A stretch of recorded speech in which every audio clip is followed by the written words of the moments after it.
বিরতির পর আমরা ফিরে এলাম ভিজুয়াল ডায়েরির আজকের অনুষ্ঠানে। আমাদের আজকের বিষয় রূপগঞ্জের জিন্দা পার্ক।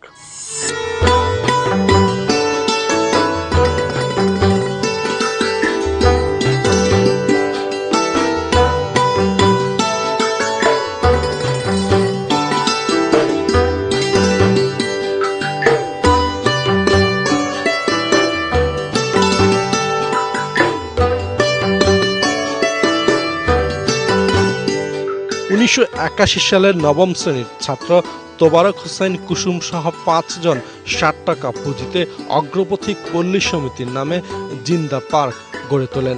সেই থেকে এই পার্ককে ঘিরে নিজের ধ্যান জ্ঞান ভালোবাসা কুসুমের। এটা কোনো বাণিজ্যিকীকরণের জন্য না, এটা সমাজ কল্যাণে নিমিত্তে মানুষের জন্য এখানে আমাদের কাজ বা আমাদের কর্ম।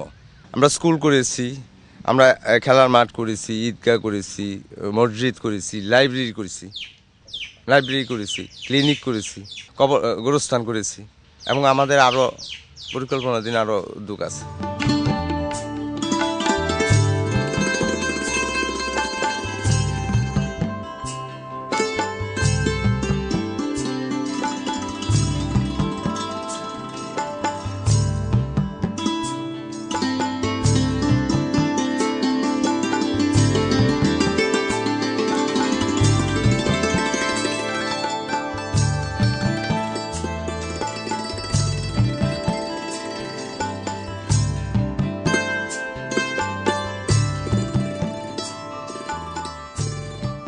বর্তমানে এই সমিতির সদস্য সংখ্যা প্রায় 5000 ছাড়িয়ে গেছে।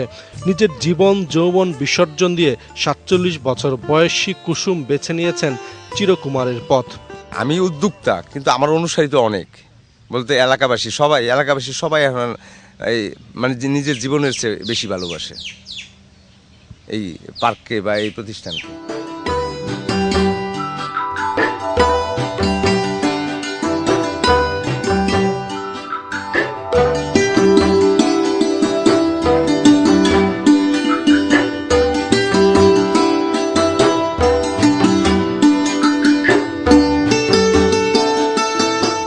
পূর্বাচল উপশহর গড়ার লক্ষ্যে 1993 সালে রাজুক 30 নম্বর সেক্টরে অবস্থিত পার্কের জমিটি অধিগ্রহণ করে ভালো বা লাভজনক বেসরকারি প্রতিষ্ঠান সরকারি ব্যবস্থাপনায় গিয়ে লোকসানের ভারে জর্জরিত হয়ে যে ধ্বংস হয়েছে তার অসংখ্য উদাহরণ রয়েছে।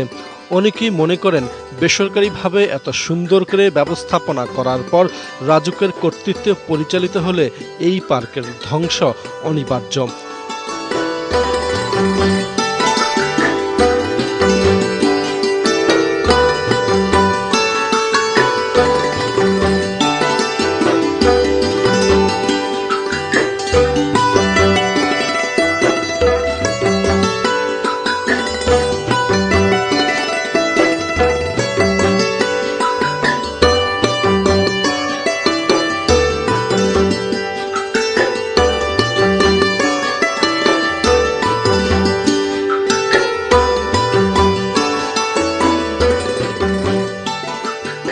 গত 33 বছর ধরে যারা এই পার্কটিকে নিজের সন্তানের মতো লালন পালন করে বড় করেছেন তাদের হাতেই এর পরিচালনার দায়িত্ব থাকা উচিত। গত 3রা এপ্রিল রাজুক পার্কটির দখল নিতে গেলে এলাকাবাসী তীব্র প্রতিবাদ করে। ওই দিনই ত্রিপক্ষীয় সমঝোতা হয়, সিদ্ধান্ত হয় অগ্রপথিক পল্লী সমিতি পার্কটি পরিচালনায় থাকবে। পরবর্তীতে সমিতি পার্কটি পরিচালনার অনুমতি চেয়ে রাজুক চেয়ারম্যান বরাবর আবেদন করে। এই আবেদনটি এখনো বিবেচনাধীন রয়েছে।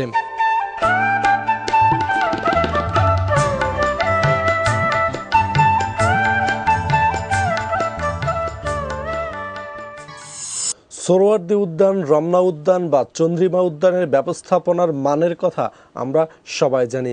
সবখানেই ময়লা আবর্জনা ফেলা হয়, কিন্তু জিন্দা পার্কে এসবের কিছুই নেই, পরিষ্কার পরিচ্ছন্ন। আমি নিশ্চিত কোনো সরকারি পার্কই জিন্দা পার্কের মতো এত সুন্দরভাবে পরিচালিত হচ্ছে না। তাই অন্য অনেকের মতো আশা করব যে কোনো মূল্যে জিন্দা থাকুক এই জিন্দা পার্ক।